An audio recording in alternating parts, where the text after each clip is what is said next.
नमस्कार, आप देख रहे हैं न्यूज इंडिया। मैं हूं आपके साथ शिवानी पांडे। आज उत्तर प्रदेश के सीएम योगी आदित्यनाथ का जन्मदिन है। इस मौके को पर्यावरण दिवस के नाम करते हुए सीएम योगी ने अपने आवास पर वृक्षारोपण किया और कहा कि प्रकृति का संरक्षण करना जरूरी है, उनके साथ खिलवाड़ नहीं की जा सकती। पीएम नरेंद्र मोदी ने भी उत्तर प्रदेश के सीएम योगी आदित्यनाथ को ट्वीट कर जन्मदिन की बधाई दी।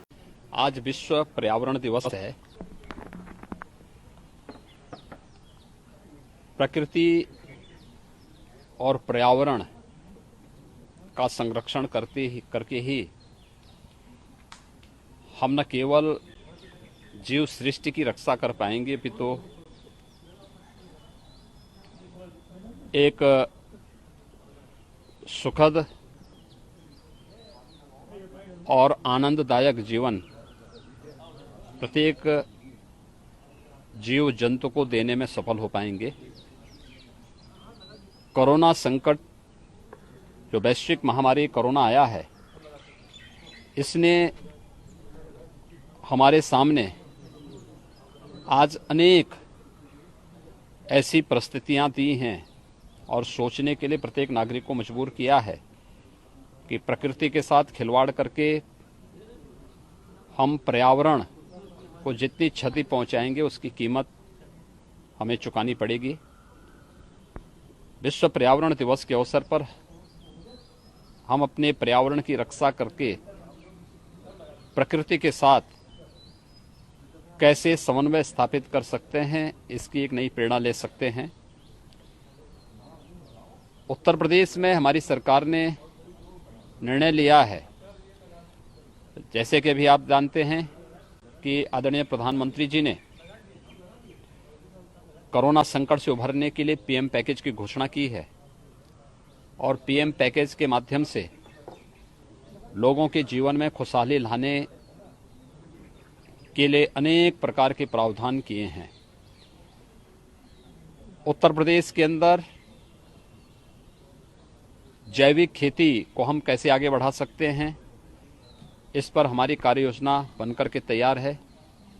उत्तर प्रदेश की राज्यपाल आनंदीबेन पटेल ने आज राजभवन से चंद्रशेखर आजाद कृषि एवं प्रौद्योगिक विश्वविद्यालय कानपुर द्वारा विश्व पर्यावरण दिवस के अवसर पर आयोजित जलवायु परिवर्तन एवं कृषि वानिकी प्रभाव निहितार्थ एवं रणनीतियां विषयक राष्ट्रीय वेबिनार को संबोधित करते हुए कहा कि प्राकृतिक संतुलन बनाए रखने के लिए हम सभी को जमीन, जल, जंगल और जानवरों के प्रति संवेदनशीलता एवं संतुलन बनाए रखना होगा। उन्होंने कहा कि अनियोजित विकास और मानव की लालची प्रवृत्ति ने जिस प्रकार प्रकृति का शोषण और दहन किया है, उसी छेड़छाड़ का ही नतीजा कोरोना जैसी महामारी विश्व के सामने है। राज्यपाल ने कहा कि प्रधानमंत्री मोदी ने इस वर्ष विश्व पर्यावरण दिवस पर जैव विविधता की थीम दी है, जो आज के परिप्रेक्ष्य में विशेष रूप में महत्व रखती है। आज विश्व पर्यावरण दिवस है, लेकिन तमाम कोशिशों के बाद भी पर्यावरण में बढ़ता प्रदूषण रुकने का नाम नहीं ले रहा है। हालांकि लॉकडाउन के दौरान तमाम कारखाने बंद थे, जिस वजह से प्रदूषण का स्तर काफी कम रहा, लेकिन लॉकडाउन में ढील के बाद एक बार फिर से प्रदूषण खतरनाक ढंग से बढ़ रहा है, जिसके जिम्मेदार हम खुद हैं। प्रदूषण दिवस पर पर्यावरण संचालक सुशील द्विवेदी से खास बातचीत की हमारे न्यूज इंडिया के संवाददाता नीरज मिश्रा ने। आज विश्व पर्यावरण दिवस है और हर व्यक्ति की जिंदगी पर्यावरण से कहीं ना कहीं प्रभावित होती है, क्योंकि अगर पर्यावरण साफ रहेगा, स्वच्छ रहेगा, तो जो हमारी उम्र है वो भी बढ़ेगी, और अगर पर्यावरण दूषित रहेगा तो हमारी जो लाइफ है उस पर हमेशा किसी न किसी प्रकार का खतरा रहेगा। तमाम बीमारियां हमारे शरीर में घर करेंगी। इन्हीं सब बातों को लेकर आज हमारे साथ हैं सुशील द्विवेदी जी, जिनका काफ़ी अध्ययन इस पर है। हम इनसे जानेंगे कि आखिर कितना इम्पोर्टेंट है जो पर्यावरण को लेकर लोग चिंता जताते रहते हैं, और लखनऊ की क्या आबो हवा है। देखिए, लखनऊ की आबो हवा तो बहुत बुरी तरह से बदल गई है। लखनऊ एक बागों का शहर था, आप में बहुत अच्छे से जानते हैं। हम लोगों ने बचपन से अभी तक केसर बाग, चार बाग, आलम बाग, ये कितने बाग थे जो हमारे लखनऊ के उजड़ गए हैं। और ये बाग हमें प्राणदायक ऑक्सीजन देते थे, हमारी वायु को शुद्ध करते थे। लेकिन अब ना तो वो बाग रहे, ना वो गुलिस्ता रहा। दूसरी बात जो हमें और आपको यहाँ पर समझना ज़रूरी है कि जो ये विश्व पर्यावरण दिवस जो आज हम मना रहे हैं 5 जून को, इसकी जो मुख्य थीम हर साल यूनाइटेड नेशन एनवायरनमेंट प्रोग्राम रखता है और इस थीम के अनुसार इस बार की जो थीम है वो है सेलिब्रेट बायोडाइवर्सिटी। अब सवाल उठता है कि बायोडाइवर्सिटी क्या है? जैव विविधता। तो ये तमाम प्रकार का विविध जीवन जो इस धरती पे पाया जा रहा है, चींटी से लेके हाथी तक और समुद्र में पाए जाने वाले शैवालों से लेके बड़े बड़े पेड़ों तक, ये सारा कुछ बायोडाइवर्सिटी का पार्ट है और ये बुरी तरह से छिन्न भिन्न हो गया है। लखनऊ की आबो हवा जो आज प्रभावित हुई है उसके पीछे घटती हुई बायोडाइवर्सिटी है। और आपको जान के आश्चर्य होगा कि एक तरफ कोरोना ने पूरी मानव जाति को बुरी तरह से तबाह कर दिया, लेकिन दूसरी तरफ पर्यावरण के लिए उसने जाने अनजाने इतना बड़ा उपकार कर दिया जो हमारी करोड़ों हजारों करोड़ रुपए की योजनाएं नहीं कर पाई थी। मिसाल के तौर पर आप सब लोग लगभग 40 साल 45 साल से देख रहे हैं, हम लोगों की खैर उतनी उम्र ही नहीं हुई, लेकिन लोग देख रहे हैं, इतिहास में हम लोग पढ़ रहे हैं कि गंगा एक्शन प्लान, नमामि गंगे योजना, यमुना एक्शन प्लान, इन्होंने नदियों की कितनी हालत सुधारी थी। बिल्कुल थोड़ी बहुत। लेकिन इधर जब से कोरोना लॉकडाउन हुआ इसने पूरी तरह से नदियों का स्वरूप ही बदल दिया। डॉल्फिन हमें और आपको प्रायः देखने को मिलने लगी, नदी का जल निर्मल हो गया, सिक्का डालने तो दिखाई देने लगा। सुबह आते थे तो मेरे गार्डन में और यहाँ पार्क में चारों तरफ छोटे छोटे कीड़े मकोड़े, तितलियाँ सब भौरे गुंजन करते हुए मेरा अभिवादन मेरा वेलकम करते थे। और रात को जब हम छत पर जाते थे तो नीले आसमान के नीचे टिमटिमाते हुए तारे और जो हमारे जो उनसे जुड़ी हुई और घटनाएं हमें देखने को मिलती थीं। ये कहाँ से संभव हुआ? कोरोना में जो नदियों का पानी है वो काफ़ी साफ़ हुआ और इसका साफ तौर से ये कारण था कि लॉकडाउन था। तमाम जो कल कारखाने थे, जो फैक्ट्रियाँ थी, वो जो चल रही थी वो फ़िलहाल बंद पड़ी थी, जिससे कि जो भी नदियाँ हैं हमारी गंगा, जमुना या लखनऊ में गोमती नदी, ये प्रदूषित नहीं हुई और काफ़ी वातावरण हमारा स्वच्छ रहा। तो आज की अगर हम बात करें तो प्रदूषण की क्या स्थिति है, पहले तो उत्तर प्रदेश में क्या स्थिति है और फिर उसके बाद आप हमें ये बताइए कि लखनऊ में क्या स्थिति है। देखिए, हमारे भारत सरकार की एक नोडल एजेंसी है सेंट्रल पॉल्यूशन कंट्रोल बोर्ड, और हमारे यशस्वी प्रधानमंत्री जी ने उनके साथ मिलके जो हमारे महानगरों की आबो हवा ख़राब थी तो उनके लिए कुछ मानक बनाए थे। AQI एयर क्वालिटी इंडेक्स, ये 6 पैरामीटर पे आधारित कुछ ये ambient air quality monitoring station ने ये अलग अलग जगह लगाए गए। जैसे अगर उदाहरण के रूप में हम देखें, हमारे लखनऊ में 4 जगह ये लगाए गए हैं। जैसे जहां हम लोग खड़े हैं यहीं बिल्कुल बगल में केंद्रीय विद्यालय अलीगंज में लगाया गया है, एक गोमती नगर में लगाया गया, एक लालबाग में लगाया गया, एक तालकटोरा इंडस्ट्रियल एरिया में लगाया गया। तो ये चारों जगह इस प्रकार की मशीनें फिट की गई जो लगभग 8 प्रदूषक होते हैं जो हमारे पर्यावरण में, उनमें sulphur dioxide, nitrous oxide, PM2.5, PM10, lead, इस प्रकार के जो कण होते हैं, जो ये प्रदूषक चीज़ें होती हैं, उनकी मात्रा को बताता है। इसे हम कहते हैं AQI। और अगर किसी शहर की AQI अगर 50 से कम है, 0 से 50 के बीच में है, तो हम लोग शिमला, नैनीताल या दार्जिलिंग की हवा की आनंद ले रहे हैं, जो हमें लॉकडाउन के दौरान यहाँ देखने को मिला। दिल्ली के दौरान कितना यहाँ लखनऊ का हो गया था? अभी मैं आपको दिखाऊंगा। भी मैंने अपने जो मेरे पास सॉफ्टवेयर है जो डायरेक्ट CPCB से जुड़ा हुआ है, तो मैंने खुद उस सॉफ्टवेयर की सहायता से यहाँ पर किसी दिन 38 या 40 भी AQI देखा। और आज की डेट में मैं आपको दिखाना चाहूँगा लगभग 100 के आसपास है AQI, तो अर्थात एयर क्वालिटी इंडेक्स जिसे हम कहते हैं। तो अगर हम CPCB के अगर हम साइट पे जाएं तो देखिए, हम चूँकि लखनऊ की बात कर रहे हैं तो उत्तर प्रदेश में लखनऊ को हम सिलेक्ट करेंगे और ये सीधे हमको ले जाएगा।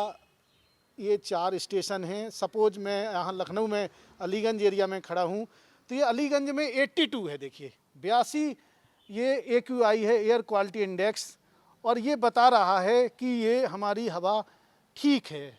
मतलब बिल्कुल ठीक तो नहीं, लेकिन ठीक कैटेगरी में है, अच्छी है। ये अलीगंज की स्थिति है। अभी मैं अच्छा, खतरनाक कितना होता है? अगर खतरनाक, अगर इसमें देखिए 100 से 200 के बीच में है तो ये सेटिस्फैक्ट्री है, संतोषजनक।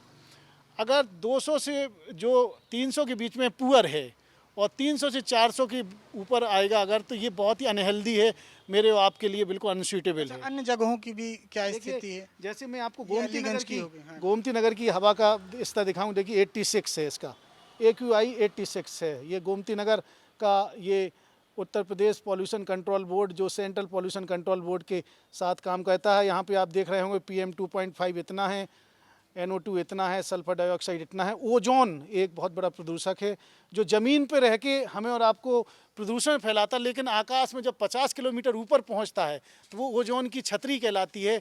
वो अम्ब्रेला की तरह हमें और आपको प्रोटेक्ट करता है, क्योंकि सूर्य से जो हानिकारक रेडिएशन जिन्हें हम कॉस्मिक रे, अल्ट्रावायलेट रे, विशेषकर पराबैंगनी किरणें जिन्हें हम कहते हैं, तो वो पराबैंगनी किरणें जब मेरी और आपकी स्किन और आँखों पर गिरती हैं तो वो कैटरेक्ट कर सकती हैं, स्किन कैंसर कर सकती हैं, फसलों में। ये तो गोमती नगर और अलीगंज का हो और गया। इसके बाद अगर मैं लाल बाग आपको दिखाऊं, हाँ, तो यहाँ लाल बाग काफी की देखिए, प्रदूषित जगह है। 175 देखिए यहाँ के स्तर, ये हवा यहाँ की प्रदूषित है। ये लालबाग का इलाका है, यहाँ पर तमाम गाड़ियाँ, तमाम वाहन और ये भीड़ भाड़ वाला इलाका है। और यहाँ पर आप देखिए 175 की ये संख्या दिखाई जा रही है, जो कि काफ़ी अगर कहा जाए तो खतरनाक श्रेणी में जाने वाली है। देखिए, और यही हवा जब हम लोग लॉकडाउन के दौरान देखते थे तो ये 70 या 80 देखी जाती थी लालबाग की।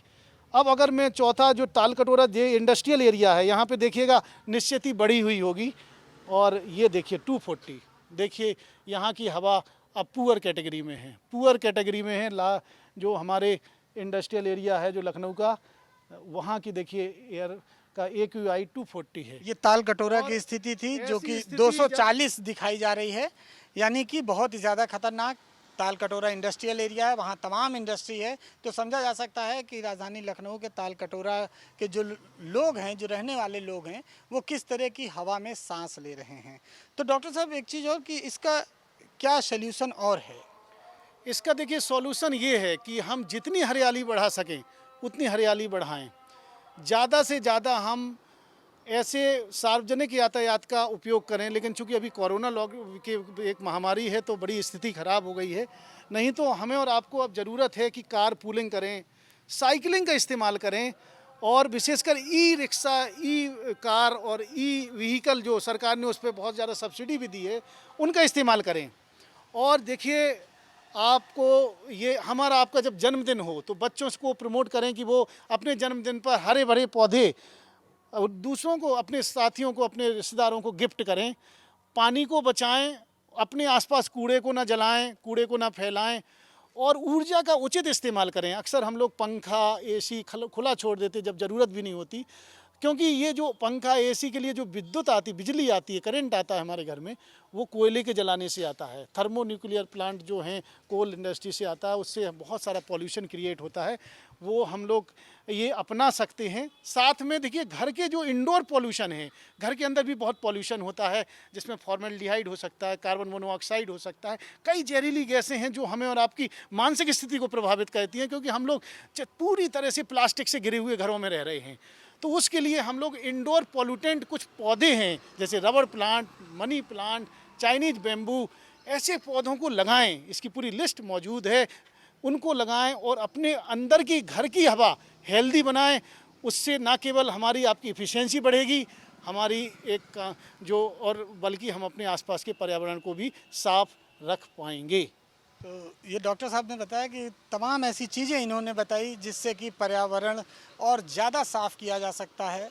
साथ में हमें बहुत ही अहम जानकारियाँ इन्होंने दी, और लॉकडाउन के दौरान जिस तरह से नदियों का पानी साफ़ हुआ है, जो पोल्यूशन था वो कम हुआ है, लेकिन एक बार लॉकडाउन जिस तरह से खोला गया है उसके बाद से लखनऊ के विभिन्न इलाकों की तस्वीर भी हमने आपको दिखाई। हालांकि बारिश होने की वजह से कुछ स्थिति नियंत्रण में है, लेकिन जिस तरह से ताल कटोरा इंडस्ट्रियल एरिया की स्थिति आपने देखी कि 240 से भी ज़्यादा जो संख्या दिखाई जा रही है वो कितनी ख़तरनाक है। जो AQI है 240 के पार दिखाई जा रही है, और आम दिनों में आप समझ सकते हैं कि वो स्थिति क्या होती होगी, कितना खतरनाक ये प्रदूषण हमारे लिए होता है। आज विश्व पर्यावरण दिवस है, और इस मौके पर हम सभी को ये शपथ लेनी होगी कि हम सभी अपने घरों में, अपने इलाके में एक एक पौधा ज़रूर लगाएं।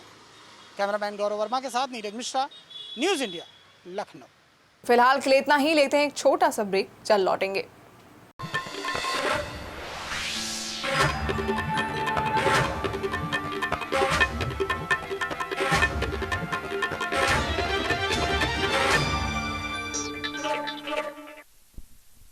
ब्रेक के बाद एक बार फिर से आपका स्वागत है। उत्तर प्रदेश के मुख्यमंत्री योगी आदित्यनाथ का आज 48वां जन्मदिन है। प्रधानमंत्री नरेंद्र मोदी ने भी सीएम योगी को उनके जन्मदिन पर शुभकामनाएं दी।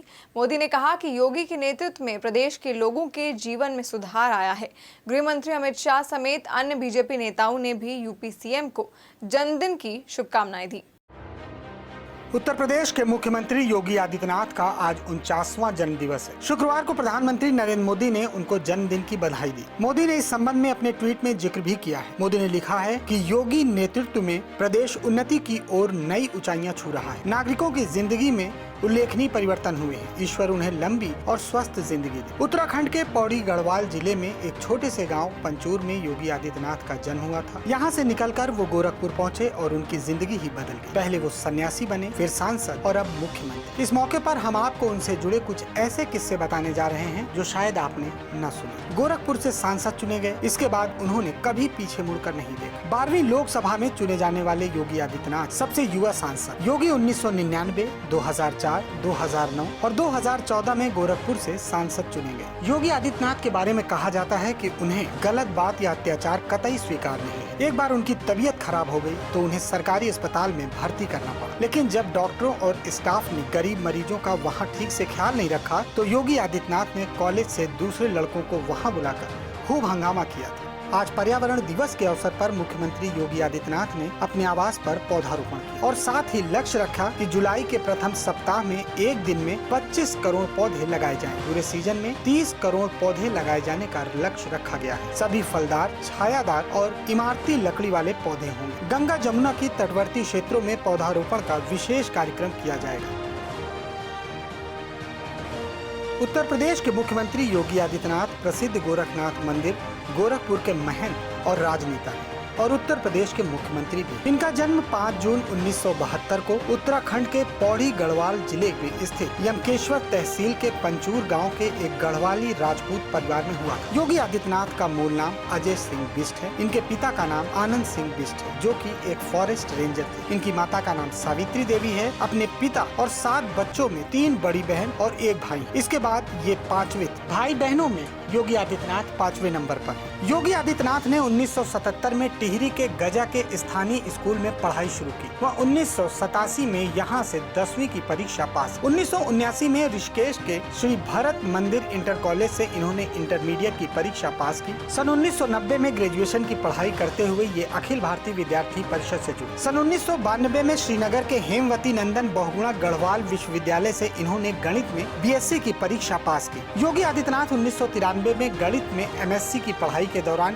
गुरु गोरखनाथ पर शोध करने गोरखपुर आए और गोरखपुर प्रवास के दौरान ही महंत अवैधनाथ के संपर्क में आए, जो इनके पड़ोस के गांव के निवासी और परिवार के पुराने परिचित थे। अंततः ये महंत की शरण में ही चले गए और इन्होंने दीक्षा ले ली। सन 1994 में ये पूर्ण सन्यासी बन गए। इसके बाद इनका नाम अजय सिंह बिष्ट से योगी आदित्यनाथ हो गया। सन 1998 से लगातार भारतीय जनता पार्टी के टिकट पर गोरखपुर लोकसभा क्षेत्र का प्रतिनिधित्व कर भाजपा प्रत्याशी के तौर पर इन्होंने चुनाव लड़ा और हर बार जीते। जब इन्होंने पहली बार चुनाव लड़ा था तब इनकी उम्र महज 26 वर्ष की थी। वे 12वीं लोकसभा के सबसे युवा सांसद थे। 1999 में ये गोरखपुर से पुनः सांसद चुने गए। अप्रैल 2002 में इन्होंने हिंदू युवा वाहिनी बनाई। 2004 में तीसरी बार लोकसभा का चुनाव जीता। 2009 में ये 2 लाख से ज्यादा वोटों से जीतकर लोकसभा पहुंचे। 2014 में 5वीं बार एक बार फिर से 2 लाख से ज्यादा वोटों से जीतकर ये सांसद चुने गए। 2014 में लोकसभा चुनाव में भाजपा को बहुमत मिला। इसके बाद उत्तर प्रदेश में 12वीं विधानसभा सीटों पर उपचुनाव हुआ, जिसमें योगी आदित्यनाथ से काफी प्रचार कराया गया, लेकिन परिणाम निराशाजनक रहा।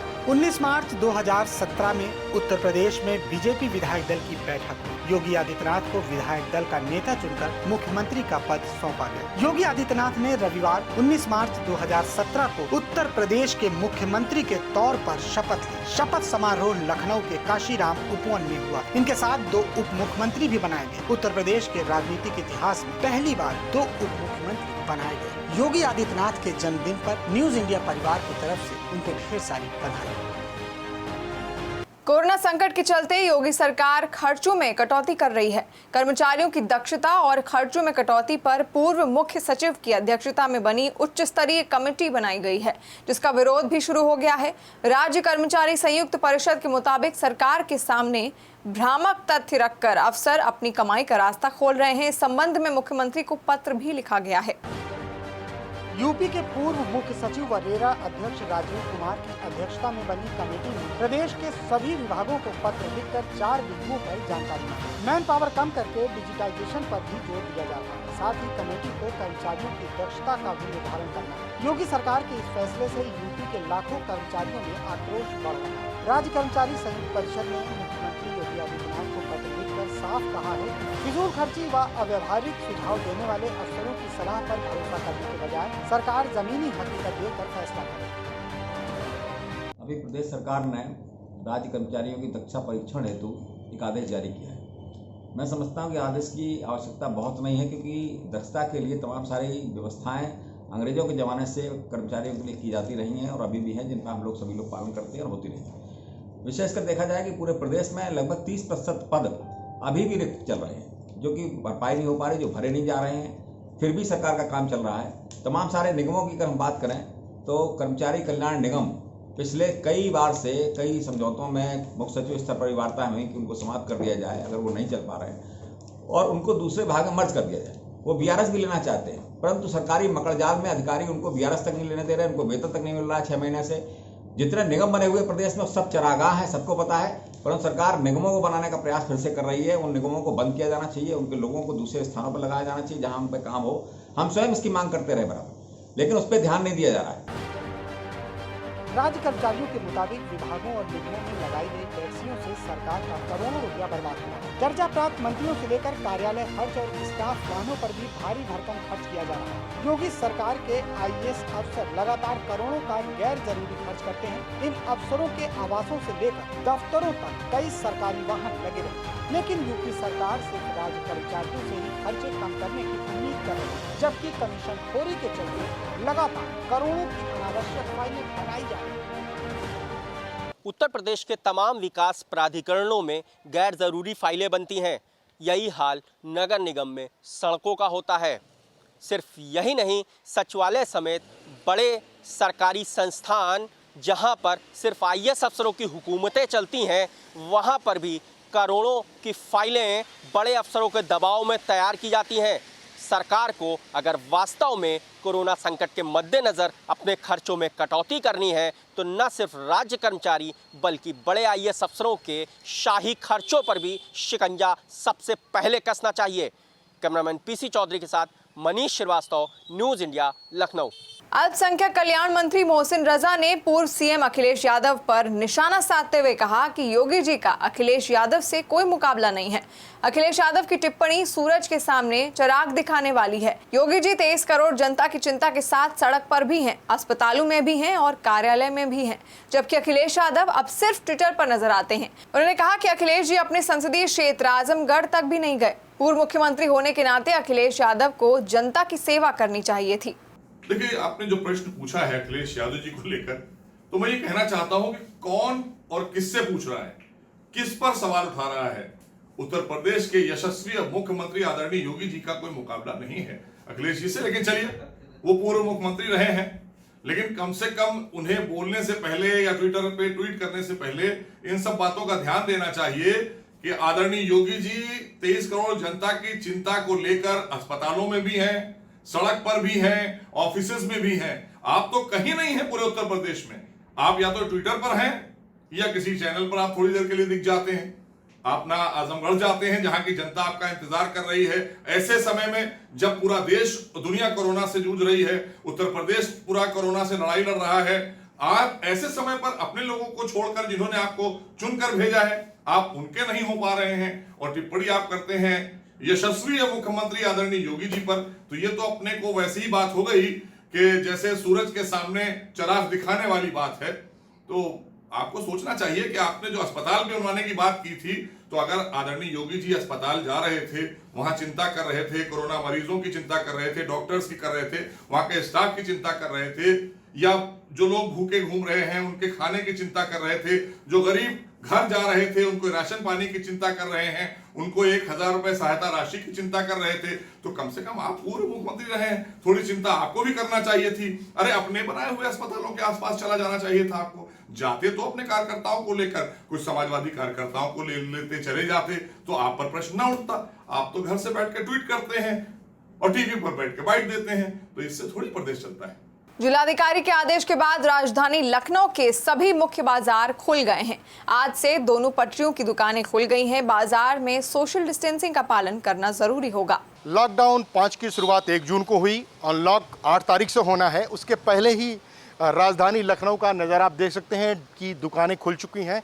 कल जो डीएम ने कल देर रात ये आदेश जारी किया कि आज यानी 5 जून से दोनों पटरी की दुकानें खुलेंगी, दोनों तरफ की। पहले ये था कि ऑड इवेंट था, एक दिन एक तरफ की दुकान खुलेगी, दूसरे दिन दूसरे तरफ की दुकान खुलेगी। तो कहीं ना कहीं जो कोरोना संक्रमण है, कोरोना की जो महामारी है वो कम है, केसेस कम है, और इसको ध्यान में रखते हुए जहां जिन पटरियों पे 8 से 10 गज की जहां पे दूरी है, गैप है पार्किंग को लेके, उन्हीं साइड की दुकानें खोलने की बात कही गई है। तो ये हजरतगंज का इलाका है, यहाँ की पूरी दुकानें खुल चुकी हैं। चूँकि बारिश हो रही है और लगातार रात से ही बारिश हो रही है, इस नाते कुछ दुकानें नहीं खुली हैं, लेकिन अधिकतर दुकानें दोनों साइड खुल चुकी हैं। तो कुल मिला के जो जिलाधिकारी का कल निर्देश आदेश हुआ था कि सोशल डिस्टेंसिंग, मास्क और सैनिटाइज होके दुकानदारों को ध्यान रखना होगा, अपने पास रखना होगा। कोई भी ग्राहक जो होगा वो सोशल डिस्टेंसिंग का पालन करेगा और दोनों तरफ की दुकानें आज से खुलेंगी। तो आज से दोनों तरफ की दुकानें खुल गई। तो एक तरह से कहें कि धीरे धीरे सामान्य करने की स्थिति की कोशिश हो रही है कि स्थिति को सामान्य किया जा सके। राजधानी लखनऊ में डीएम के आदेश के बाद दोनों तरफ की दुकानें खुल चुकी हैं। हजरतगंज जो लखनऊ का मुख्य बाजार है, आप देख सकते हैं कि दुकानें खुली हैं। और मैं एक यूपिका हैंडलूम है वहाँ पे खड़ा हूँ। ये तमाम बेडशीट से लेके, तमाम जैकेट से लेके सारी चीज़ें ये यहाँ पे सेल होती है। हालांकि देखिए दुकान खुले हुए करीब 1 घंटा हो गया, 1 घंटा हो गया, लेकिन कस्टमर कोई नहीं आया है। तो कहीं ना कहीं एक तरफ से जो जिला प्रशासन है, सरकार की मंशा है कि दुकानों को खोल के स्थिति सामान्य की जाए इस कोरोना महामारी संकट में, लेकिन अभी भी लगता है कि ग्राहकों के मन में, लोगों के मन में थोड़ा सा भय और संशय है, जिससे लोग अभी बाजार की तरफ रुख नहीं कर रहे हैं। चूँकि मौसम भी आज ख़राब है, बारिश भी हो रही है। और हम बात करेंगे जो ये यूपिका हैंडलूम के जो एक कर्मचारी हैं उनसे। दुकान तो खुल गई, अच्छी बात है, तो क्या कस्टमर का आना जाना कैसा है? कस्टमर तो सर अभी नाम मात्र आ रहे हैं, बस नहीं आ रहे हैं जी। देखिए इनका साफ कहना है कि कस्टमर नाम मात्र के हैं। तो दुकानें खोलने की कोशिश है, सामान्य स्थिति करने की कोशिश की जा रही है, लेकिन अभी ग्राहक नहीं आ रहे हैं।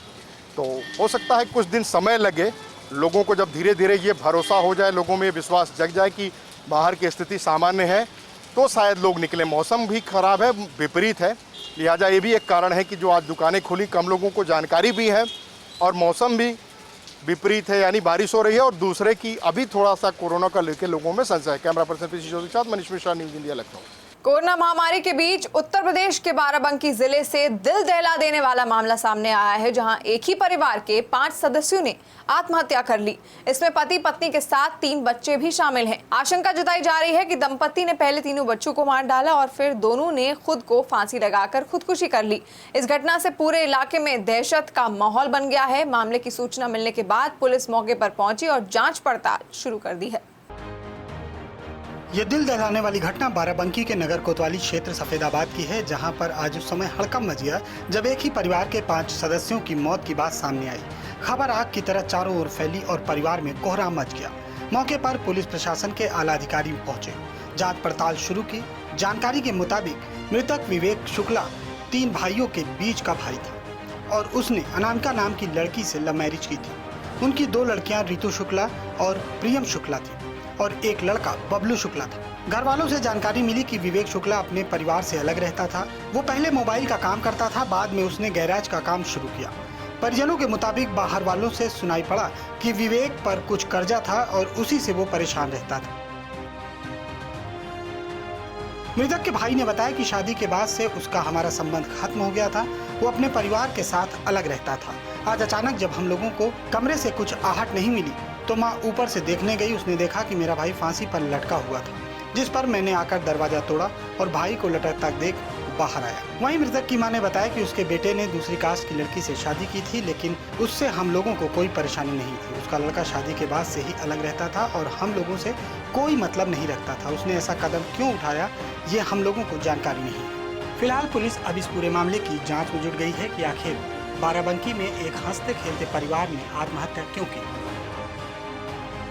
लोग से कोई मतलब नहीं था हम लोगों का। हाँ। जब से शादी हुई थी तब से अलग रह रहे थे। अच्छा। और आए दिन कभी चले जाते थे 4 दिन 5 दिन ऐसे ही बंद करके। अच्छा। ऐसे ही चल रहा था, इस वजह से थोड़ा सा लगा। हाँ। माता जी हमारे ऊपर देखना ही है तो भाई लटक रहे थे। तो मैंने दरवाजा तोड़ के देखा तो सिर्फ भाई को ही देख के भाग गया बाहर। अच्छा। मैंने चाचा सबको बताया, पुलिस को सूचना दी। झूठ बोलकर प्यार, फिर प्यार के नाम पर अय्याशी और फिर एक दिन बेरहमी से कत्ल। मेरठ में 1 साल पहले हुआ एक लड़की के कत्ल की गुत्थी अब जाकर सुलझी है। ये मामला लव जिहाद का था, जहां एक मुस्लिम लड़के ने लड़की को झूठ बोलकर प्यार के जाल में फंसाया और पैसे ऐंठने के बाद उसका कत्ल कर दिया। 13 जून 2019 को मेरठ के पास लोहिया गांव में शबी अहमद के खेत में एक कुत्ता किसी मानव अंग को लेकर भागा जा रहा था। कुत्ते को मानव अंग लेकर भागते हुए एक व्यक्ति ने देख लिया।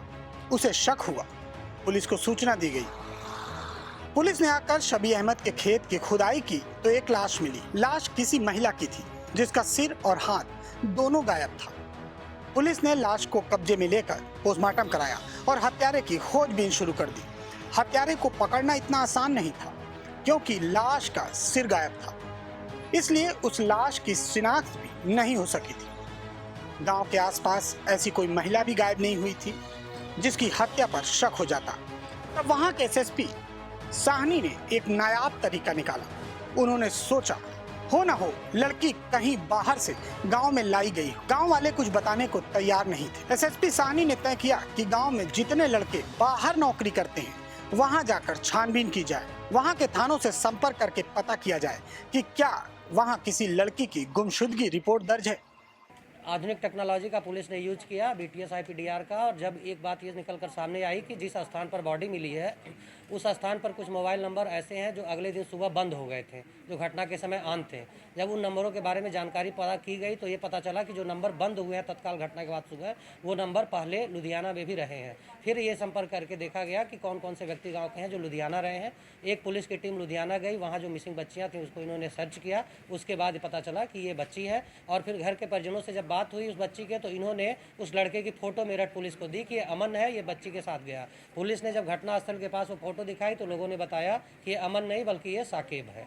इस तरह एसएसपी साहनी की ये योजना काम कर गई और पंजाब में लुधियाना से एक 23 वर्षीय युवती गायब होने की सूचना मिली। लुधियाना के मोती नगर थाने में इस युवती के गायब होने की रिपोर्ट दर्ज थी, जो बीकॉम द्वितीय वर्ष की छात्रा थी। इसके बाद पुलिस ने कड़ी से कड़ी मिलाते हुए जो जांच पड़ताल आगे बढ़ाई तो उसकी जो कहानी निकलकर सामने आई वो इस प्रकार थी। एकता देशवाल साभ्रांत और आधुनिक परिवार की लड़की थी जो बीकॉम द्वितीय वर्ष की छात्रा थी। मुक्त जीवन, खुले विचार, और वहीं टकराया शाकिब अहमद। शाकिब वहां नौकरी करता था, लेकिन उसने अपना काम और पहचान दोनों एकता से छिपाई। उसने अपना नाम उसे अमन बताया और उसे अपने प्रेम के जाल में ऐसा फंसाया कि एकता उसके लिए कुछ भी करने को तैयार हो गई। अमन ने उससे कहा कि वो घर से गहने लेकर आ जाए और वो लोग कहीं दूर जाकर अपनी नई जिंदगी शुरू करेंगे। वो अमन के झांसे में आ गई और करीब 25 लाख कीमत के गहने और नकदी लेकर वो घर से फरार हो गई। अमन उसे लेकर सीधा मेरठ के दौराला पहुंचा, जो कि एक कस्बा है। वहां किराए पर एक कमरा लेकर दोनों करीब 1 महीने रहे। इसके बाद ईद के मौके पर अमन उसे लेकर अपने घर गया। उसकी असलियत सामने आ गई कि वो अमन नहीं बल्कि शाकिब है। अमन का भांडा फूटते ही एकता को बड़ा झटका लगा। ईद के दिन दोनों में दिन भर झगड़ा होता रहा। शाकिब को समझ में आ गया कि इसे रास्ते से हटाने का समय आ गया है। बिना उसे रास्ते से हटाए 25 लाख के गहने उसे नहीं मिलेंगे। कहीं लड़की भाग गई तो भांडा भी फूट जाएगा और 25 लाख का घाटा हो जाएगा। इसलिए शाकिब ने ईद की उसी रात उसकी हत्या की योजना बनाई। ईद की रात उसने एकता को कोल्ड ड्रिंक में नशीली दवा पिलाकर बेहोश कर दिया। इसके बाद उसी बेहोशी की हालत में वो कुछ दोस्तों के साथ मिलकर एकता को खेत पर ले गया, जहां शाकिब ने बेहोशी की हालत में एकता का गला काट दिया। गला काटने के बाद उसके दोनों हाथ भी काट दिए, क्योंकि एकता ने अपने एक हाथ पर अपना नाम और दूसरे हाथ पर अमन का नाम गुदवा रखा था। शाकिब को शक था अगर पुलिस को ये सबूत मिल गए तो भांडा फूट सकता है, लेकिन अमन गलत साबित हुआ। साल भर लगे लेकिन उसका भांडा फूटा। आज उस सिर कटी लाश से रहस्य पर्दा उठ चुका है और शाकिब अपने दोस्तों सहित पुलिस की गिरफ्त में है। पिछले वर्ष जून में एक मामला संज्ञान में आया था। एक खेत में एक बच्ची की बॉडी मिली थी और उसके सर नहीं थे और हाथ गायब थे और उसके कपड़े नहीं थे। उसके बाद लगातार मेरठ पुलिस इस पर काम कर रही थी और आधुनिक टेक्नोलॉजी में IPDR और BTS का यूज़ करा पुलिस ने। उसके आधार पर गांव के जो बाहर रहने वाले लड़के थे वो ट्रेस किए गए। ट्रेस करने पर जब पुलिस ने काम करना शुरू किया तो पता चला कि ये बच्ची लुधियाना की है और इसकी 19 साल उम्र थी। शाकिब यहाँ का रहने वाला है, जो उस बच्ची को वहाँ से भला फुसला के ले आया था और 15 तोले सोने, पैसे और बाकी मोबाइल फ़ोन्स, कपड़े, ये सारी चीज़ें उसके पास थे। अपने घर उस बच्ची को ले आया, यहाँ रखा। उसके बाद अपने परिजनों के साथ मिलकर उसकी इन्होंने गला काट के हत्या कर दी और बच्ची की पहचान ना हो सके इसके लिए उन्होंने उसके सारे कपड़े, सर और हाथ पे जो उसने इसका नाम लिखवा रखा था इसलिए वो हाथ भी काट के उसको अलग कर दिया और बाकी बॉडी वहाँ खेत में इन्होंने दबा दी थी। मेरठ में एकता की हत्या का सनसनीखेज खुलासा हो गया था, लेकिन शाकिब काफी शातिर निकला। मंगलवार को पुलिस की प्रेस कॉन्फ्रेंस के बाद शाकिब ने आरोपी सिपाही को गोली मार दी और मौके से फरार हो गया। इसके बाद पुलिस ने आरोपी की तलाश में दौराला जंगल में कम्बिंग की। इस दौरान पुलिस ने मुठभेड़ में आरोपी को दबोच लिया। मुठभेड़ में शातिर शाकिब के पैर में गोली लगी और उसे अरेस्ट कर लिया गया। जांच में ये बात भी पता चली कि शाकिब अमरोहा में कपड़े बेचने का काम करता था। बताया जा रहा है कि शाकिब ने अपने दोस्तों के साथ मिलकर अपनी प्रेमिका के साथ सामूहिक दुष्कर्म भी किया था और वो भी हत्या से पहले। फिलहाल इस घटना से पूरे मेरठ में सनसनी फैली हुई और एक बार फिर से ये बात सामने आई है कि प्रेम जाल में फंसाकर किस तरह से दूसरे धर्म के लड़के ने एक लड़की की हत्या की।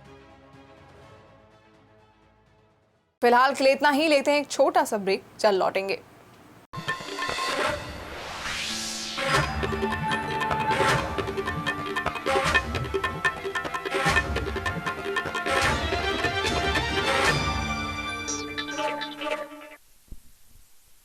ब्रेक के बाद एक बार फिर से आपका स्वागत है। विश्व पर्यावरण दिवस के मौके पर लखनऊ नगर निगम के अफसरों को गोमती नदी की सुध आई है।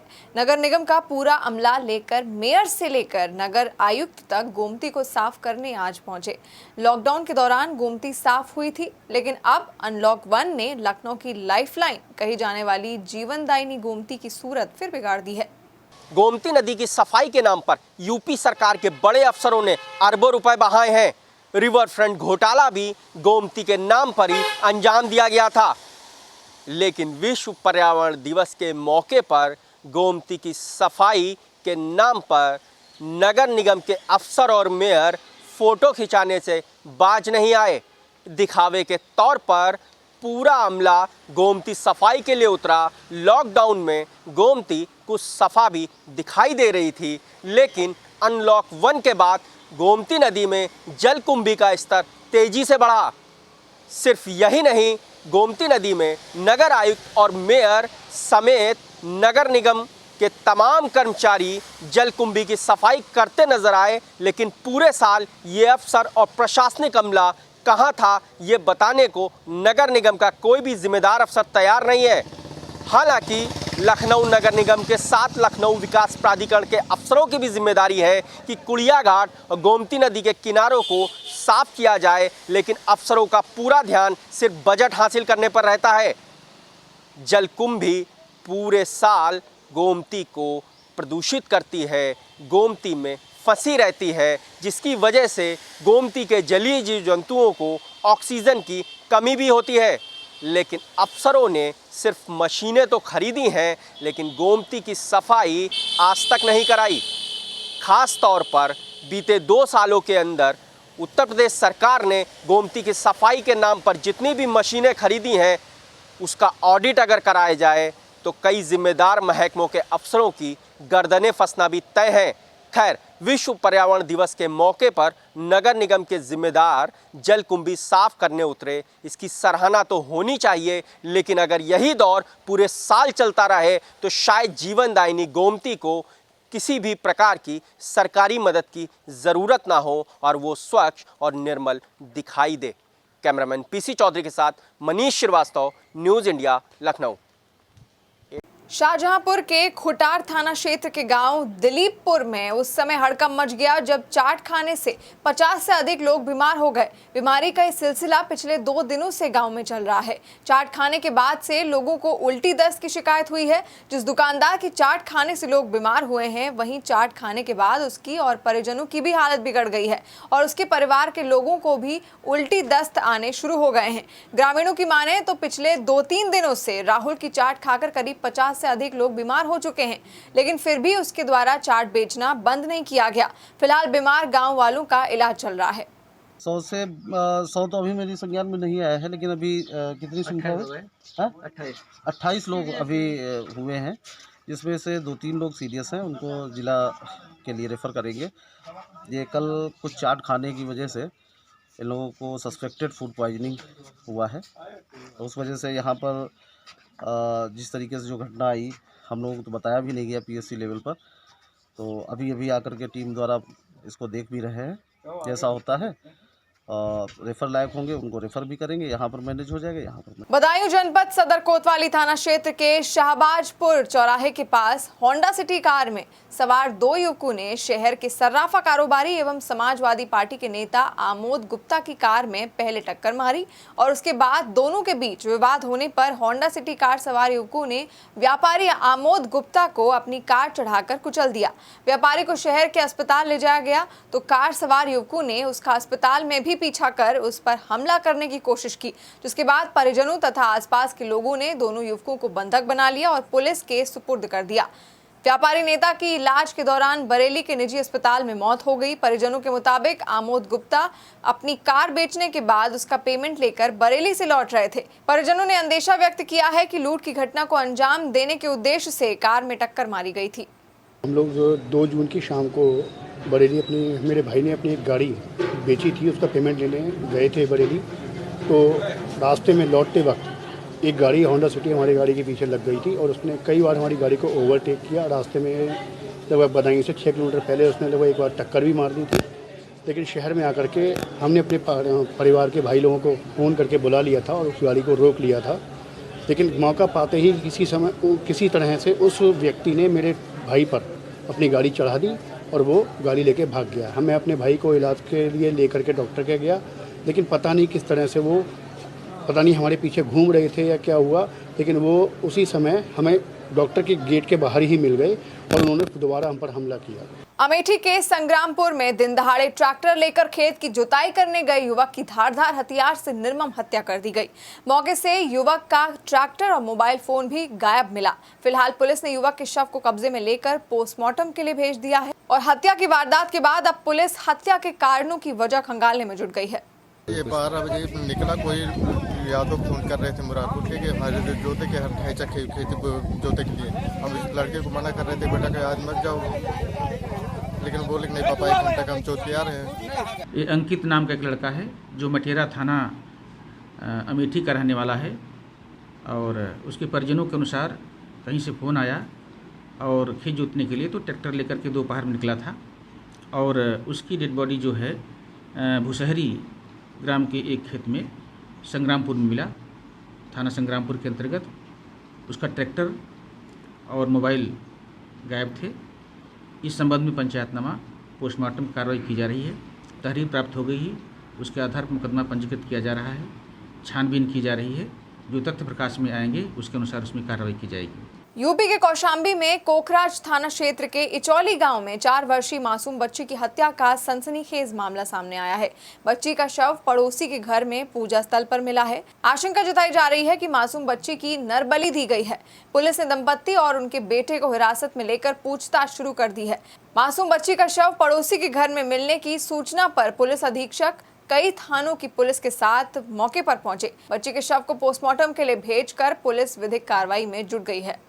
थाना कोखराज में आज दोपहर में एक सूचना मिली कि एक 4 वर्षीय बच्ची गायब है और इस सूचना पर गांव में पुलिस अधीक्षक के नेतृत्व में सर्च ऑपरेशन और कॉम्बिंग की गई। जब हम लोग सर्च ऑपरेशन कर रहे थे तो एक घर से, गांव के एक घर से बच्ची का शव मिला है और इस मामले में अभियुक्त को हिरासत में ले लिया गया है। पूछताछ चल रही है और शीघ्र ही विवेचनात्मक कार्रवाई की है। लखीमपुर खीरी के दुधवा टाइगर रिजर्व के बफर जोन के निघासन रेंज के रननगर वन ब्लॉक के पास मोहाना नदी के किनारे स्थित वन विभाग की भूमि पर कब्जा कर रही वन विभाग की टीम और ग्रामीणों में संघर्ष हो गया, जिसमें करीब आधा दर्जन लोग घायल हो गए। घायलों को प्राथमिक उपचार के बाद घर भेज दिया गया है और ग्रामीण भी अपने घरों से गायब हो गए हैं। घटना से सीमा पर तनाव के हालात बन गए हैं। पुलिस ने 35 लोगों के खिलाफ गंभीर धाराओं में मुकदमा दर्ज किया है। उत्तर प्रदेश के प्रतापगढ़ जिले के नवाबगंज थाना क्षेत्र के वाजिदपुर में शुक्रवार ट्रक और स्कॉर्पियो की सीधी भिड़ंत हो गई, जिसमें एक ही परिवार के 9 लोगों की मौत हो गई है। मृतकों में 5 पुरुष, 3 महिलाएं, एक 8 वर्षीय बच्चा शामिल है। इनके साथ के एक व्यक्ति को गंभीर अवस्था में इलाज के लिए लखनऊ भेजा गया है। ये सभी लोग स्कॉर्पियो से राजस्थान के भिवाड़ी शहर से बिहार के भोजपुर जिला जा रहे थे। पुलिस के मुताबिक ये लोग बिहार के भोजपुर जिले के रहने वाले थे। मुख्यमंत्री योगी आदित्यनाथ ने प्रतापगढ़ में सड़क दुर्घटना में लोगों की मौत पर गहरा शोक जताया है। उन्होंने मृतकों के परिजनों के प्रति अपनी संवेदना जताई है। मुख्यमंत्री ने इस हादसे में घायल हुए लोगों का उचित इलाज कराने के निर्देश दिए हैं। थाना नवाबगंज में वाजिदपुर इलाके में हाईवे पर एक सड़क हादसा हुआ, जिसमें एक स्कॉर्पियो HR नंबर की एक कंटेनर से भिड़ गई है। इसमें 9 लोग मृत हैं और इसमें एक व्यक्ति जिसकी सांस चल रही थी उसको तत्काल उपचार के लिए ऊंचाहार रायबरेली भेज दिया गया है। ये लोग राजस्थान से अपने गृह जनपद भोजपुर बिहार जा रहे थे। वहां पर कोई परीक्षा का कार्यक्रम इनके यहाँ था, उसमें शिरकत करने के लिए मौके पर पंचायतनामा करके बॉडीज को जिला अस्पताल भेज दिया गया है आगे की विधिक कार्रवाई के लिए। बदायूं जिले में एक और कोरोना पॉजिटिव मरीज मिला है। साथ ही बरेली की निजी लैब में कोरोना पॉजिटिव पाए गए बदायूं के एक व्यक्ति की मौत हो गई है। जिला प्रशासन ने गांव को सील कर दिया है। कोरोना पॉजिटिव मरीज के संपर्क में आने वाले लोगों को क्वारंटीन कर दिया गया है। मामला बदायूं जिले के थाना अलापुर क्षेत्र के उनौला गांव का है। डीएम ने बताया कि कोरोना से मरे व्यक्ति के संपर्क में आने वाले लोगों को क्वारंटीन किया गया है। साथ ही गांव को सील कर सैनिटाइज किया जा रहा है। डीएम ने यह भी बताया कि कोरोना से मरे व्यक्ति का घर वालों ने अंतिम संस्कार भी कर दिया है। ये हमारे जो सरकारी हॉस्पिटल के द्वारा हमारी जांच कराने के लिए भेजा गया था IVRI में सैंपल, वहाँ से करीब 90 केसेस थे जिनकी कल रिपोर्ट आई। उसमें केवल एक पॉजिटिव आया, से सारे निगेटिव आए। इसके अलावा जिसकी आप बात कर रहे हैं वो व्यक्ति जो है, इसका काफ़ी पहले से 2 साल से लंबा इलाज चल रहा था और बरेली में एक केयर हॉस्पिटल है, कोई प्राइवेट हॉस्पिटल, वहाँ से वो इलाज करवा रहा था। तो वहाँ से उन्होंने इसका सैंपल डॉक्टर लाल पैथोलॉजी है, एक प्राइवेट पैथोलॉजी है, वहाँ पे भेजा हुआ था। वहाँ से इसका जो है कल दोपहर में 3 बजे के करीब रिपोर्ट आई कि वो पॉजिटिव वहाँ से पाया गया, वो प्राइवेट लैब से। तो उसका रीअफर्म करने के लिए हम उसको गवर्नमेंट हॉस्पिटल जो है, गवर्नमेंट जो हमारी फैसिलिटी है IVRI में, वहाँ सैम्पलिंग के लिए हम जब तक भेजते तब तक पता चला कि उसकी मृत्यु कल मॉर्निंग में ही 6 बजे 7 बजे के करीब हो गई थी और उसका दाह संस्कार भी कर दिया गया था। तो उसका हम सैंपल नहीं ले पाए हैं, लेकिन एहतियातन उसके संपर्क में जो आए थे उसके परिवार वाले, उनको हमने उठा लिया है, उनका सैंपल ले रहे हैं, उनको भी क्वारंटीन करवा दिया गया है और उनका सैंपल जब वहाँ जाएगा IVRI और जब रिपोर्ट आएगी उसके बाद ही हम कुछ बोलने की स्थिति में होंगे। उत्तर प्रदेश भारत नेपाल की सीमा पर बलरामपुर में सुहेलवा वन जीव अभयारण्य ऐसा ही एक जंगल है जहां वन विभाग अधिकारियों के नाक के नीचे खुलेआम हजारों पेड़ कुल्हाड़ी आरा के शिकार हो रहे हैं। नेपाल के लकड़ी तस्कर आते हैं और बेशकीमती सेखुआ शीशम सहगवन को काटकर सरहद के उस पार ले जाते हैं। नेपाल के तस्कर कैसे इन जंगलों के खुफिया रास्ते में आते हैं और बेशकीमती पेड़ों को काटकर खुफिया रास्ते से ले जाकर नेपाल के आरा मशीनों पर पहुंचाते हैं। विश्व पर्यावरण दिवस पर जिस तरह अवैध तरीके से जंगलों की कटान की जा रही है वो गंभीर चिंता का विषय है। नहीं, डर कोनो चीज का नहीं लागत है साहब। ऐसा है वहाँ जावा जाता है, वहाँ के वन अधिकारी और बीजेपी का नेता एक पेड़ के कटाई एक 5-7 हजार देवा जाता है। अच्छा, तो डर नहीं लागत है? नहीं, जब कौन डर है साहब, जब बड़े अधिकारी लोग मिला है, पैसा लेते हैं उनको रोजी रोटी चलत है साहब। वह जो मिल जाए 80,000 1 लाख रुपया तक मिल जाता है। तो फिलहाल के लिए इतना ही। देश और दुनिया की तमाम खबरों के लिए आप देखते रहिए न्यूज़ इंडिया। नमस्कार।